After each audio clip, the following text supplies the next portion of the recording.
Hey everyone, welcome to the channel. In this video I will show you very quickly how you can change your billing address in your PayPal. So firstly, navigate to your settings. For the privacy purposes, of course, I will remove my own information.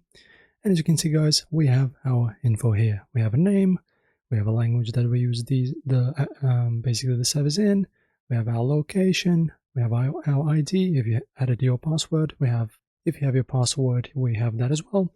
And as you can see, there is this addresses tab, and this is where you actually change it. So next to it, you have this edit button.